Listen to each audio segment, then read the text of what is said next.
Assalamualaikum warahmatullahi wabarakatuh. Selamat siang teman-teman semua. Gimana kabarnya? Sehat semua ya? Oke, saya Hamzah Ulun Mustaqim dari Program Studi Teknik Telekomunikasi Institut Teknologi Telkom Surabaya. Hari ini kita akan kembali kuliah jaringan komunikasi dan data. Tapi sebelum itu, kita akan coba review kembali rencana pembelajaran untuk mata kuliah ini dalam satu semester ke depan. Nah, di sini ada RPS atau rencana pembelajaran semester dan juga terdapat capaian pembelajaran yang akan teman-teman tempuh selama satu semester. Nah, untuk mata kuliah jaringan komputer dan data ini adalah mata kuliah yang nantinya kita akan belajar dan juga membahas mengenai definisi jaringan komputer dan internet, lapisan aplikasi, lapisan transport, lapisan jaringan, lapisan data link, jaringan wireless dan seluler. Kemudian kita juga akan belajar tentang keamanan yang ada di jaringan komputer. Nah, mata kuliah ini mempunyai bobot 3 SKS. Dan juga dalam 3 SKS ini terbagi menjadi 8 capaian pembelajaran yang harus teman-teman kuasai untuk lulus dari mata kuliah ini. Yang pertama adalah teman-teman harus bisa menjelaskan tentang konsep jaringan komputer dan internet. Nah, yang kedua, teman-teman harus bisa menjelaskan tentang lapisan aplikasi atau application layer. Yang ketiga, teman-teman akan belajar dan harus bisa mampu menjelaskan tentang lapisan transport atau transport layer. Yang keempat, teman-teman akan menguasai tentang definisi dan konsep serta bisa menjelaskan bagaimana mekanisme data plane dan control plane yang ada pada lapisan jaringan atau network layer. Ini kemampuan yang nomor 4 dan nomor 5. Kemudian nomor 6, teman-teman harus bisa menjelaskan tentang lapisan data link atau link layer. Yang ketujuh, kita akan belajar tentang jaringan wireless dan juga jaringan bergerak atau mobile network. Nah, teman-teman harus menguasai ini juga. Yang kedelapan, teman-teman juga harus bisa menjelaskan tentang konsep keamanan jaringan komputer. Nah, ini. Kemudian untuk materi-materi yang akan kita pelajari, yang pertama adalah konsep dasar jaringan komputer dan internet, kemudian application layer, transport layer, network layer, yang terdiri dari dua komponen, yaitu data plane dan control plane. Kemudian kita juga akan belajar data link, jaringan wireless dan seluler, 4G dan juga 5G. Yang terakhir adalah keamanan jaringan. Nah, ini semua akan kita pelajari dalam satu semester ke depan. Kemudian untuk referensi yang kita gunakan ada dua referensi utama. Yang pertama ini miliknya Pak James. Pak James ini seorang dosen yang ada di kota Boston, Amerika, ya, di Universitas Massachusetts itu. Nah, ini buku yang membahas tentang jaringan komputer dari paradigma top down, artinya dari layar aplikasi ke bawah. Kemudian yang kedua adalah bukunya Pak William Stelling. Ini buku yang sangat terkenal dan banyak dijadikan referensi untuk mata kuliah ini dengan judulnya Data dan Computer Communication. Kemudian untuk teman-teman yang mungkin punya passion khusus ingin mempelajari lebih dalam lagi tentang protokol, bisa belajar referensi nomor 3 dan nomor 4. Nah, ini ada dari Matthew dengan judul Network Protocol Handbook dan juga yang nomor 4 tentang TCP/IP dari Verizon, penerbitnya McGraw-Hill. Nanti teman-teman akan saya berikan dua referensi ini, terutama yang nomor 1 dan nomor 2. Nah, selanjutnya kita akan bahas untuk skema perkuliahan kita. Karena perkuliahan kita 3 SKS, kemudian kita akan menjalaninya selama 16 minggu termasuk UTS dan UAS. Kemudian satu pertemuan itu setiap minggu dengan bobot 3 SKS tatap muka selama satu kali dengan durasi 3 kali 50 menit.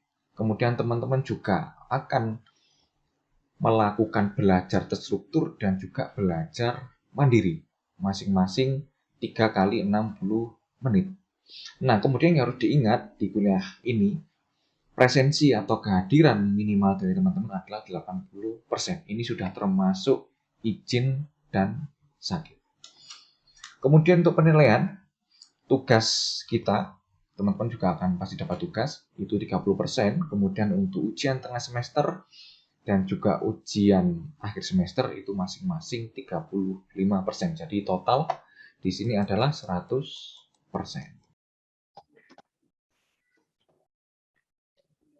Sore teman-teman semua. Selamat sore. Udah join ya? Sorry ya. Hari ini kita masuk ke chapter 3. Terus chapter kemarin kan harusnya kita lanjut ke local area network. Jadi teman-teman yang untuk LAN kan sudah belajar di praktikum. Materinya ya sama-sama aja sih, routing, terus addressing, subnetting gitu. Terus hari ini kita masuk ke wireless dan mobile network. Sebenarnya wireless dan mobile ini ada kuliahnya sendiri sih di apa namanya? Sistem komunikasi seluler ya. Tapi di sana nanti teman-teman lebih ke perancangan. Tapi hari ini kita akan bahas basic-basic dari 802.11 WiFi ya. Kemudian basic dari sistem komunikasi seluler terutama di 4G. Oke. Apalagi ya?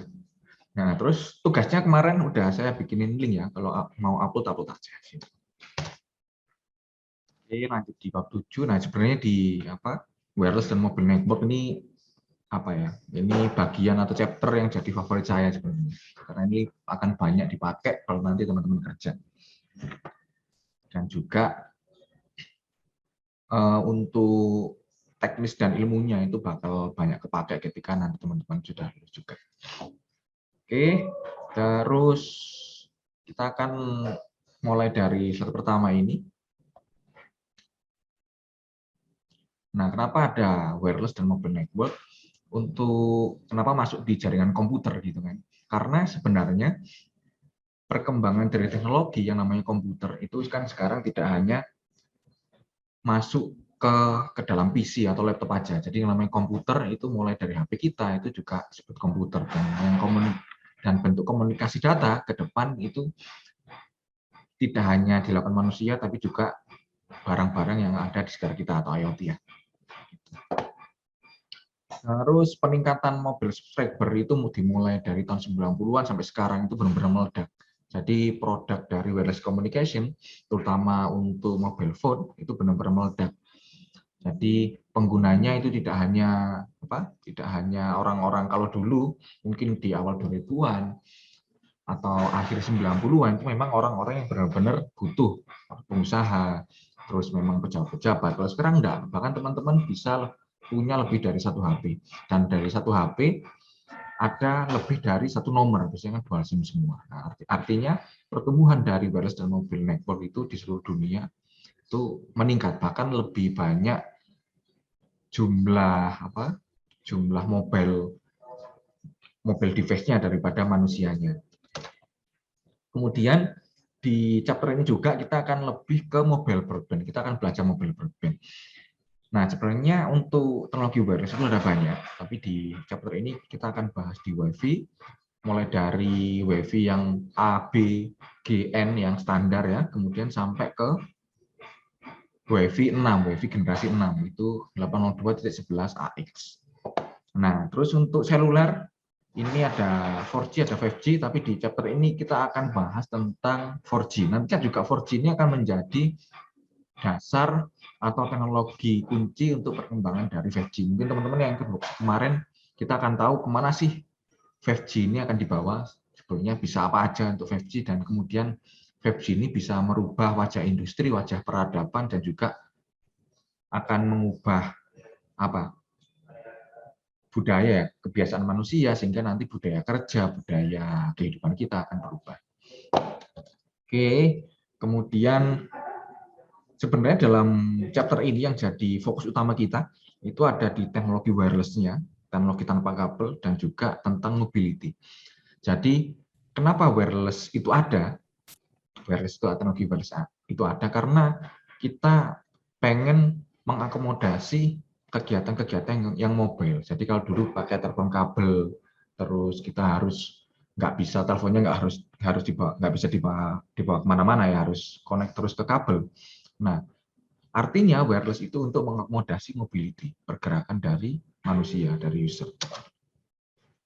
Kemudian di chapter 7 ini online kita ada introduction, kita nanti belajar tentang dasar-dasar teknologi wireless, 802, kemudian seluler, kemudian di pertemuan selanjutnya, di minggu depan kita baru bahas ke mobility. Nah, mobility ini nanti kita banyak belajar tentang protokol mobil. Jadi bagaimana suatu konektivitas, suatu koneksi internet, baik itu yang multimedia, data, VoIP, dan lain-lain itu bisa tetap terhubung ketika teman-teman bergerak dari satu tempat kemanapun. Bahkan nanti kalau kita bicara tentang mobile IP, kita akan belajar bagaimana suatu device itu bisa bergerak secara global. Jadi teman-teman nanti misalkan bisa bergerak dari Indonesia ke Singapura, Singapura ke Malaysia, itu tanpa harus ngurus lagi ganti SIM, beli SIM baru, marketing kuota lagi, dan lain-lain. Itu semuanya akan seamless. Jadi seamless communication itu bisa terjadi di teknologi berikutnya ya, di 4G 5G ini. Terus bagaimana sih mobility ini bisa berimpact pada layer atas, intinya pada layer aplikasi dan juga layer dashboard. Artinya dengan adanya mobility itu akan membentuk layanan-layanan baru dalam telekomunikasi. Ya, misalkan video on demand, teman-teman streaming sambil jalan, terus apa vehicular network, manet, vanet gitu kan, smart transportation, ya kayak gitu. Oke.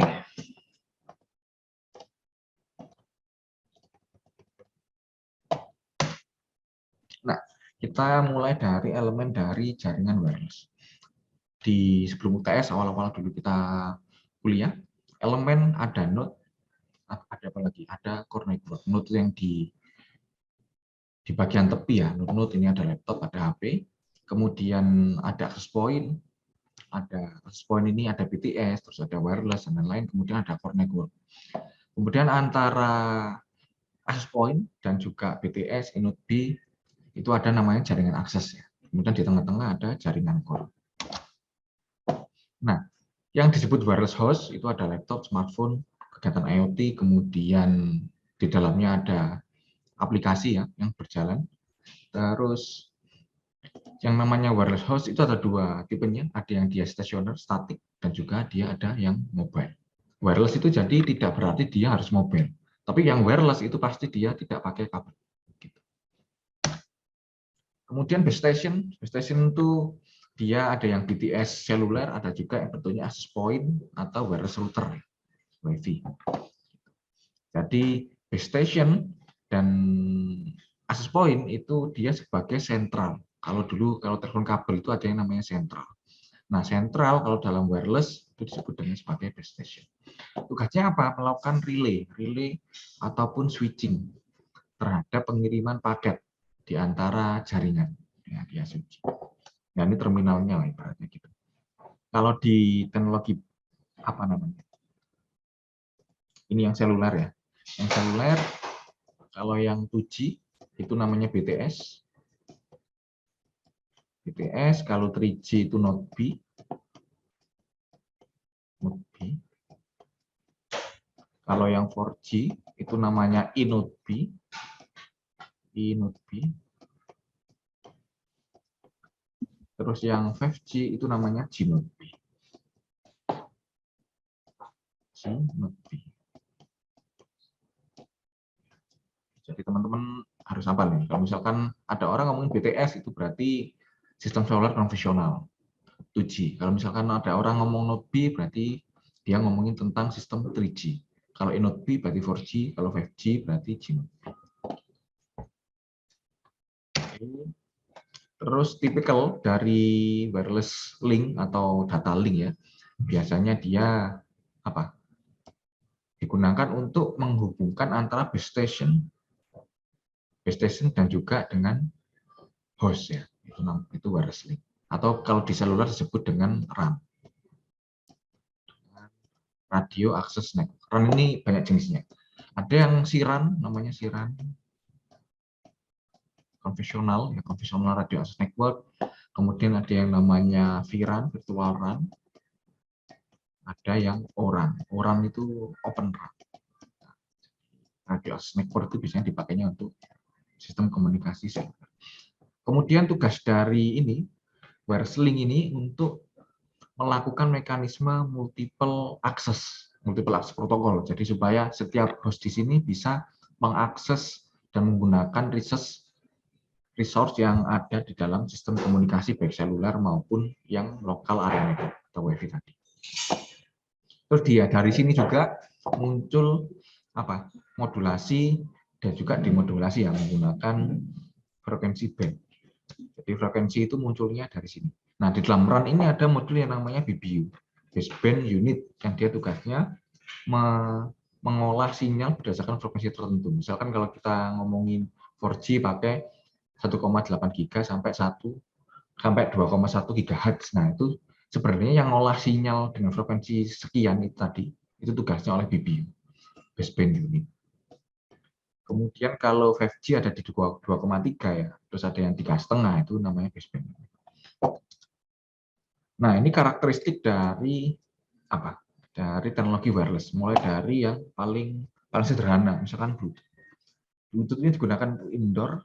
Ini kalau dia yang grafik vertikal, yang horizontal ya. Horizontal ini adalah cakupan dari teknologinya. Kemudian yang vertikal ke atas, yang sumbu Y ini adalah bitrate dari teknologinya. Kalau Bluetooth dia indoor biasanya 10-30, tapi normalnya dia idenya 10. Dia bisa transfer 2 megabit per second. Sekarang Bluetooth itu berapa? Generasinya? Generasi 5 atau 6 sekarang? Bluetooth generasi 5 ya, generasi 5. Kemudian untuk WiFi yang paling lama lah. Ada yang A, B, G, N. Nah, ini laptop yang lama, terus di HP yang lama itu kayak gini. A, B, G, N biasanya. Terus yang baru-baru itu baru ada AC. Terus yang untuk WiFi 6 itu udah sampai ke 802.11ax. Dia sampai 14 gigabit per second. Nah, kemudian dia sampai berapa? 50 meter. Yang paling gede itu apa? 4G LTE. 4G LTE dia sampai 600 megabit per second. Ya, hampir 600 megabit per second. Kemudian untuk 802.11 itu banyak jenisnya. Mulai A, terus ada apa lagi ya? AH ini AF dan AH ini digunakan untuk WSN atau Wireless Sensor Network. Wireless Sensor Network ini untuk sistem-sistem IoT. Nah, ini biasanya dia pakai 802.11ah. 802.11ah ini dia bisa sampai 2 km. Jadi satu akses point bisa untuk 2 km. Dan dia per kilometernya dia bisa mengakomodasi 1.000 sampai 2.000 device. Oke, kemudian infrastruktur dari sini, dari teknologi wireless network, itu yang pertama harus ada base station. Kemudian yang kedua yang paling penting harus bisa melakukan handover. Jadi handover itu adalah teknologi kunci dari wireless network, supaya setiap node itu bisa berpindah dari satu sel ke sel yang lainnya, dari satu jaringan lokal ke jaringan yang lainnya tanpa mengalami pemutusan koneksi. Nah, handoff ini penting. Jadi kalau kita ngomongin wireless dan juga mobility, itu akan tidak dapat dipisahkan dengan yang namanya handover. Mobility bisa ada kalau kita bisa melakukan handover. Terus ada juga jaringan yang dia tidak membutuhkan base station. Jadi dia tidak butuh yang namanya infrastruktur. Bisa melakukan peer-to-peer. Itu disebut sebagai wireless network, tapi modenya ad hoc. Jadi kalau misalnya ada jaringan ad hoc, itu adalah jaringan sementara yang dia tidak membutuhkan base station. Jadi setiap device itu bisa berkomunikasi ya, device antar device. Terus bagaimana kalau misalkan kita mau berkomunikasi, misalnya di sini ada laptop A sama laptop B. Nah, laptop A itu kalau kita melakukan jaringan ad hoc, itu dia bisa di sini, di C sama yang D. Nah, yang A bisa langsung komunikasi dengan yang C, kemudian yang C bisa langsung komunikasi dengan yang D. Tapi A itu tidak bisa langsung komunikasi dengan B. A bisa mengirimkan data ke B, harus melewati C dan D dulu. Jadi dia harus melakukan routing di antara ini jaringan ad hoc tadi. Tapi jaringan yang ini semuanya ABCD dia tidak bisa berkomunikasi dengan laptop yang E karena sinyalnya di luar jangkauan. Terus apa lagi? Topologi, kita ngomongin tentang taksonomi dan topologi. Tadi jadi ada dua. Ada jaringan wireless yang dia menggunakan infrastruktur dan juga tanpa infrastruktur. Terus dari sini dibagi lagi berdasarkan routingnya. Ada yang single hop, ada juga yang multi hop. Kalau yang single hop biasanya itu dia connect kepada base station ya, baik WiFi maupun seluler. Kalau multi hop biasanya dia antar base station itu ada banyak base station sehingga dia melakukan multi hop untuk komunikasi. Biasanya ada beberapa router. Kalau no infrastruktur ya ini tadi ya tidak ada base station, langsung peer to peer. Kemudian dia juga bisa melakukan multi hop. Nah ini contohnya yang multi hop ini tadi dari A ke B. Jadi A ke B harus melalui C dan D. Nah, bentuk teknologi kayak gini itu biasanya bisa dipakai untuk transportasi, baik magnet maupun vanet. Magnet ini mobile network. Mobile network, kalau vanet itu vehicular network. Lagi. Kita masuk ke wireless link dan network karakteristik.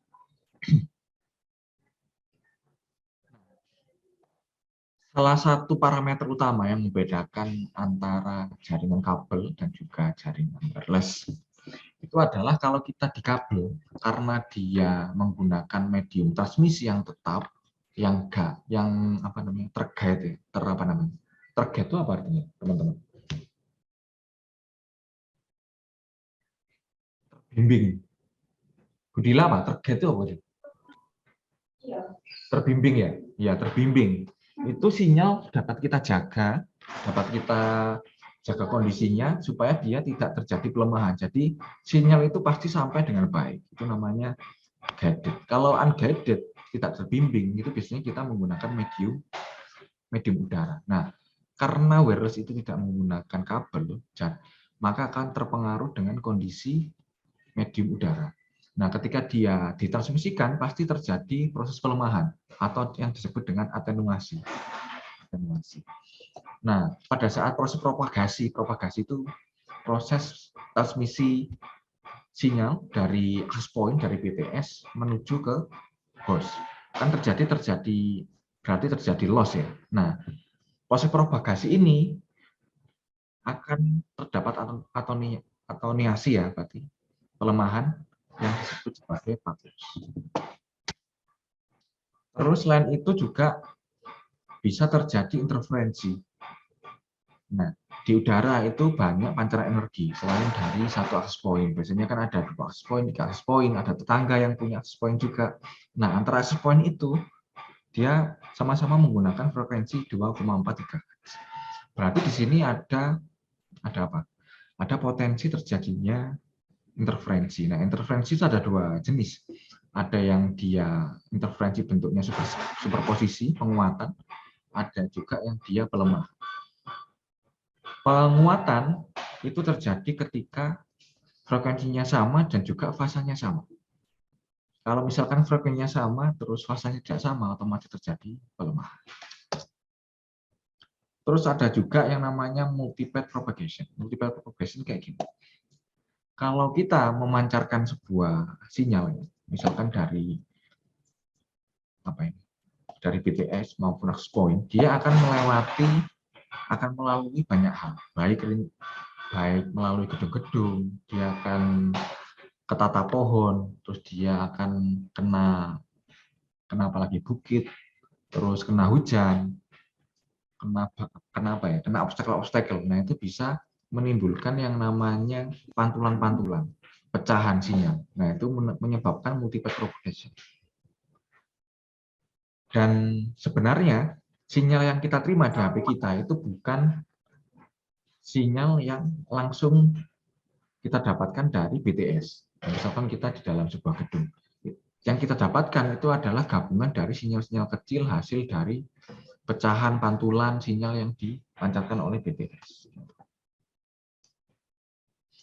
Multipath propagation ini nantinya akan menimbulkan perbedaan waktu.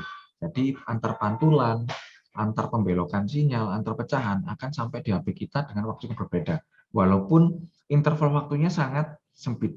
Nah, di sini nanti akan menimbulkan yang namanya intersimbol interference. Nah, intersimbol interference. Nanti teman-teman belajar ini di sistem komunikasi seluler. Bagaimana sih caranya mengatasi intersimbol interference, bagaimana mengatasi interferensi, terus bagaimana mengatasi atenuasi ketika proses propagasi sinyal.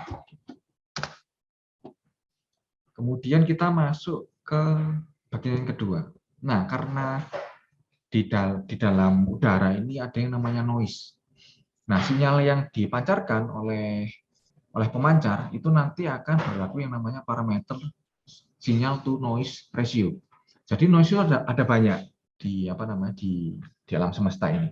Ada yang namanya weight Gaussian noise, yaitu noise yang selalu ada dalam setiap medium udara. Jadi dimanapun kita memancarkan gelombang radio, di situ akan selalu terjadi noise.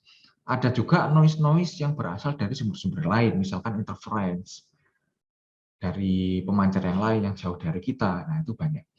Dari sinyal to noise, itu nanti akan berkaitan dengan yang namanya bit error rate. Bit error rate. Jadi noise itu akan mengganggu propagasi sinyal dari pemancar ke penerima, ya, ke RX ke TX. Nah, terus bagaimana caranya untuk mengatasi ini, meningkatkan sinyal to noise ratio? Nah, caranya dengan meningkatkan power atau meningkatkan daya pancar. Dengan kita meningkatkan daya pancar, maka daya sinyal dibandingkan dengan daya noise itu akan semakin besar. Otomatis proses proses gangguan dari noise itu akan semakin kecil. Dan dari situ kita bisa meningkatkan throughput pengiriman. Berarti kalau throughputnya naik, maka bit error rate-nya akan turun. Ya, error rate-nya akan turun. Tapi di sini juga kalau semakin powernya tinggi, maka energinya juga semakin besar. Terus selain itu, sinyal to noise ratio itu berkaitan dengan dengan bentuk modulasi yang digunakan. Jadi kan teman-teman kalau yang sudah belajar Siskom ada berapa tipe-tipe modulasi. Ada yang BPSK, ada yang QAM, dan juga ada lagi ASK, PSK, gitu kan, BPSK, QAM, dan lain. Nah, sekarang kita lihat grafik yang di sebelah kanan ini. Kita lihat bahwa semakin besar sinyal to noise ratio, maka bit error rate-nya juga semakin kecil. Kemudian semakin tinggi bentuk modulasinya, misalkan kalau kita bandingkan antara 8 QAM dan juga 16 QAM ya, yang ini, yang warna hijau dan warna merah, itu dia punya sinyal to noise ratio yang lebih besar daripada yang warna merah. Terus kita sekarang masuk ke wireless link karakteristik. Yang ketiga. Nah, kalau kita bicara tentang jaringan ad hoc, kita tahu bahwa di sini yang laptop A itu bisa berkomunikasi dengan B secara langsung. Kemudian yang B bisa berkomunikasi dengan laptop C secara langsung. Nah, di sini misalkan ada obstacle. Obstacle-nya berupa apa ini? Berupa gunung atau pohon atau apa.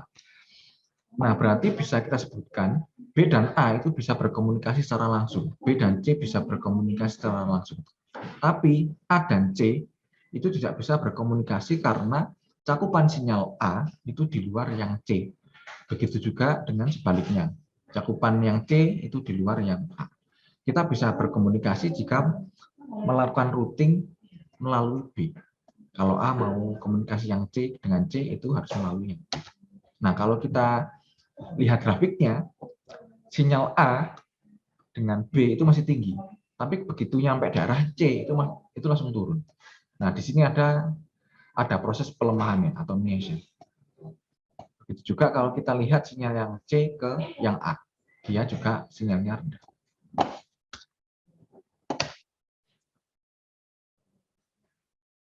Terus yang selanjutnya kita akan belajar tentang kode division multiple access. Nah, ini merupakan bentuk pengodean multiple access yang menjadi dasar dari teknologi WiFi, terus kemudian teknologi 3G, 4G, dan juga 5G. Nah, ini penting sih sebenarnya. Sebenarnya gini, teman-teman. Kalau kita menggunakan teknologi seluler, itu kan ada frekuensi yang kita gunakan. Nah, setiap masing-masing dari kita itu mendapatkan satu frekuensi yang berbeda untuk melakukan proses komunikasi. Dampaknya apa? Operator itu harus membeli atau melakukan tender untuk mendapatkan suatu frekuensi yang digunakan untuk proses komunikasi seluler. Nah, di sini selain kosnya mahal, kita juga membangun infrastruktur yang juga mahal juga, yang lebih kompleks. Dan user yang dapat diakomodasi itu juga dikit, tidak banyak. Nah, kemudian dikembangkan bagaimana setiap frekuensi tadi bisa mengakomodasi banyak user. Artinya operator itu tidak banyak membeli frekuensi ke pemerintah, ke Kominfo. Nah, muncul yang namanya kode division multiple access. Kalau teman-teman belajar Matek 2, matematika teknik 2 tentang aljabar linear, itu ada yang namanya kode yang ortogonal, matriks yang ortogonal.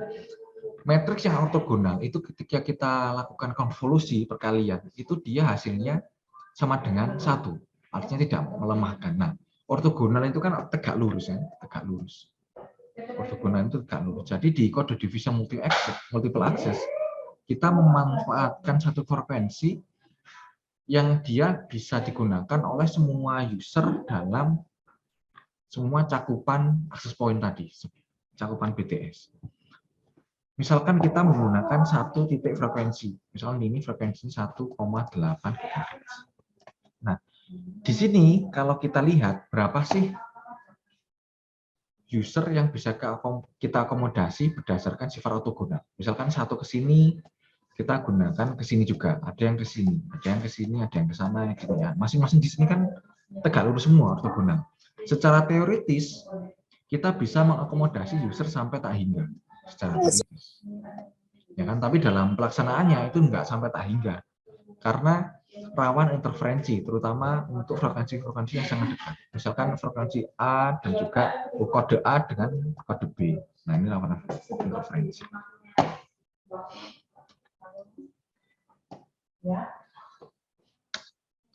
Kemudian caranya gimana? Cara implementasinya? Ibaratnya gini. Analogi yang paling mudah, satu frekuensi itu tadi adalah satu ruangan yang sangat luas.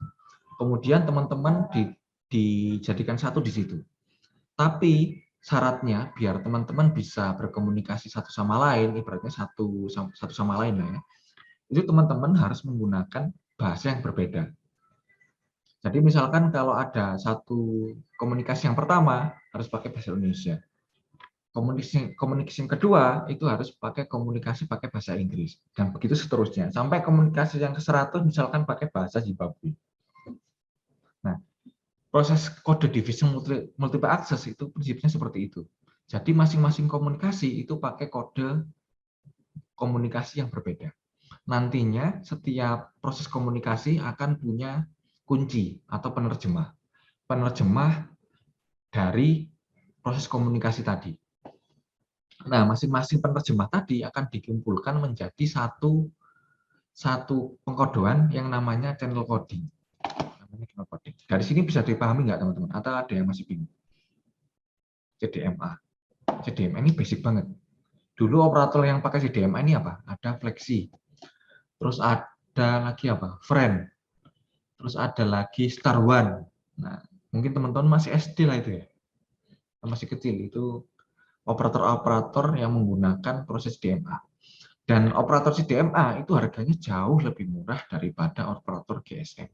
Misalkan seperti Telkomsel, Indosat, SL, gitu kan. Itu jauh lebih murah. Oke, CDMA bisa dipahami? Ada pertanyaan? Jadi satu ruangan, di situ banyak orang yang pakai, dan setiap orang kalau pengen berkomunikasi satu sama lain itu harus menggunakan bahasa yang berbeda. Nah, intinya itu. Nah, di sini tadi ada penerjemah. Penerjemah itu ada dua bentuk. Ada encoding dan juga ada decoding. Encoding. Misalkan kalau teman-teman penerjemah itu bentuknya kamus, misalnya pakai bahasa Indonesia ke bahasa Inggris. Nah, encoding itu adalah dari bahasa Indonesia ke bahasa Inggris. Kalau decoding itu dari bahasa Inggris ke bahasa Indonesia, kebalikannya. Nah, contohnya kayak gini. Misal sekarang saya punya 2 slot komunikasi. Data bitnya. Ada yang data bit 0 itu bernilai 1, kemudian ada data bit 1 bernilai -1.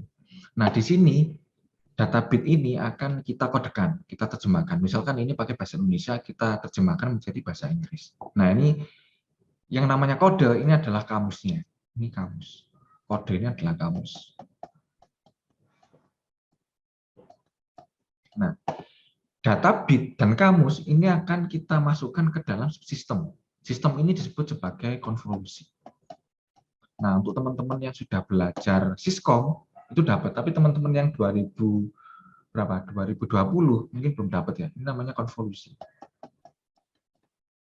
Tapi kalau teman-teman sudah belajar di semester ini, semester depan ya berarti.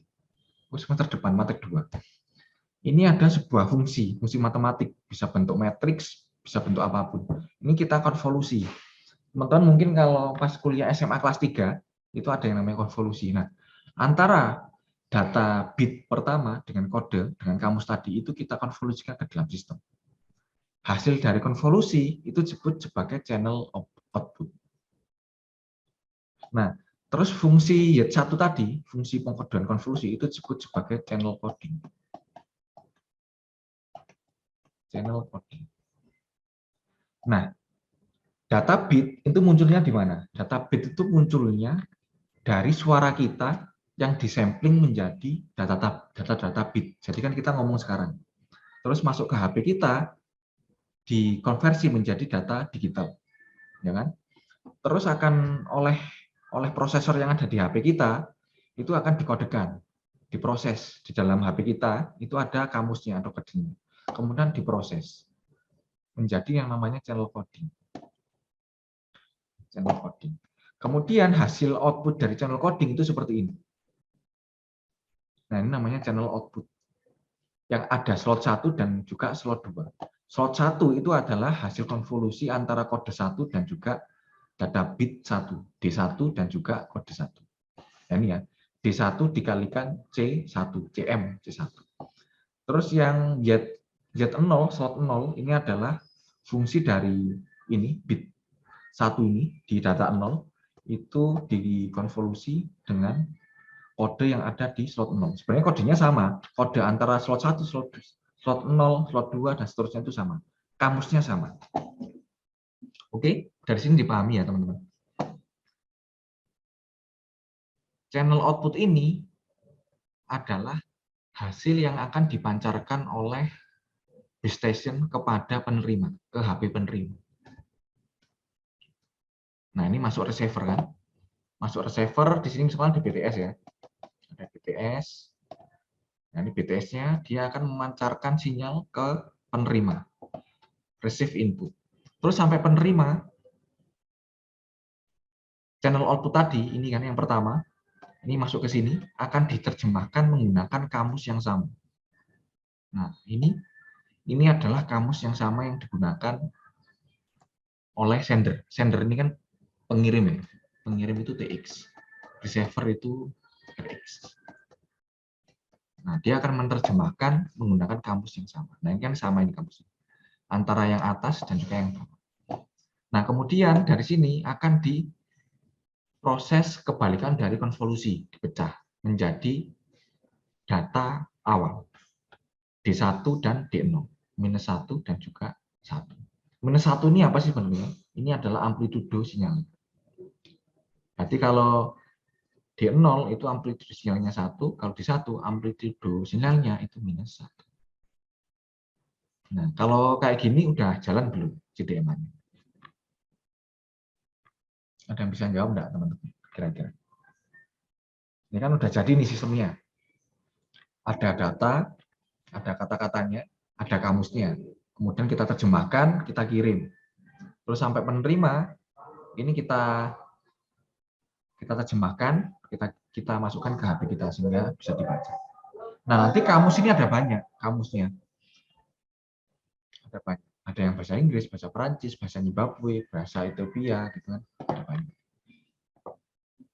Oke, sampai sini bisa dipahami ya teman-teman ya. Kalau nggak tahu, bisa langsung tanya. Bisa komen atau langsung interupsi ya. Di sini ini masih belum bisa digunakan. Kenapa? Karena syarat CDMA tadi kita harus bisa membuat sistem yang bisa digunakan oleh banyak orang. Kalau ini tadi kan masih satu orang nih yang pakai, masih satu kamus doang. Berarti masih satu bahasa. Nah, sekarang gimana caranya biar bisa dapat kamus yang banyak? Jadi kita harus bikin yang namanya kamus universal. Di dalamnya itu ada bahasa Inggris, bahasa Perancis, dan semuanya. Ibaratnya kita bikin sistem yang namanya Google Translate. Jadi antara sender 1, sender 2, sender 1 misalkan pakai bahasa Inggris, sender 2 pakai bahasa Ethiopia, atau bahasa yang mana lah, bahasa Arab atau yang lain, atau pakai bahasa Mandarin. Nah, kita bentuk yang namanya nanti sistem yang disebut sebagai apa? Google Translate. Yang namanya Google Translate itu kan kumpulan dari banyak kamus kan, banyak translator jadiin satu. Artinya kalau di sini ada kamus satu, sender satu menggunakan kamus pertama, kamus A ibaratnya, kemudian sender kedua itu menggunakan kamus yang berbeda, misalnya kamus B. Nah, semuanya akan kita kodekan menjadi yang namanya channel Z, channel yang baru, yang dia mengakomodasi kamus A dan kamus B, mengakomodasi sender A dan sender B. Kemudian kita kirim nih ke penerima. Tapi bagaimana caranya supaya setiap penerima itu cuma bisa mendengarkan atau menerima data yang dikirim oleh pengirim pertama. Jadi dia tidak akan bisa baca data yang dari pengirim kedua. Nah, ini gunanya. Nah, di sini juga akan dikirimi tipe kamusnya. Misalkan di sini nanti pakai kamus A, maka yang di mana? Di penerima pertama, receiver 1, ini kan dia akan membaca dari sender 1. Dia cuma menggunakan kamus sesuai dengan yang digunakan di sender A. Maka dia pakai kodenya juga sama. Harus A. Kalau dia pakai B, pasti dia nggak dapat datanya. Pasti A. Oke, bisa dipahami sampai sini? Konsep CDMA. Nah, dari CDMA nanti akan dikembangkan yang namanya WCDMA. Jadi, nah ini nanti akan menjadi 3,5G dan juga 4G. 3,5 ya, 3,5G. Nah, jadi CDMA itu merupakan dasar dari komunikasi data, broadband wireless network. Cara kerjanya seperti apa ya tadi? Nanti kalau teman-teman pengen advance, nanti belajarnya di mata kuliah sistem komunikasi. Oke, sampai sini ada pertanyaan teman-teman? Ada pertanyaan? Kalau enggak kita lanjut ya. Terus tipe-tipe 802.11. WiFi itu punya kode, punya standar IEEE 802.11. Ini teman-teman harus ingat juga. Nah, bentuknya ada banyak. Ada mulai B, G, N, A, C, A, X, A, F, sampai AH. Dan semuanya punya karakteristik berbeda-beda dan semuanya punya fungsi yang berbeda-beda. Oke, sampai sini. Ada pertanyaan?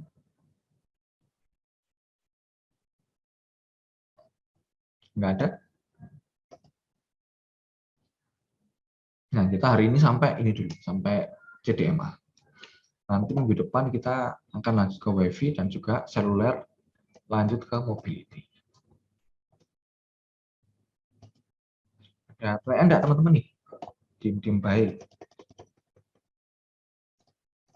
Pak, saya mau bertanya. Oke, silakan. Berarti yang tadi decoding, encoding itu cuma khusus 1-0 aja, Pak? Angka biner aja, Pak? Iya. Jadi decoding dan encoding digunakan untuk sistem komunikasi digital. Kalau misalkan ini kita ngomong sekarang nih, kita kan sebenarnya analog kan, suara kita kan analog. Nah itu harus kita transformasi, kita konversi dulu menjadi digital. Teman-teman udah belajar kan di di mata kuliah apa itu?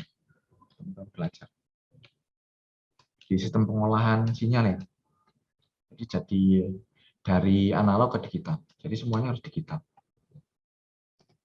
Kita sampling, terus kemudian kita jadikan ke digital semua dari analog. Karena yang bisa dibaca sistem itu hanya amplitudo aja, amplitudo dan juga fasa itu aja.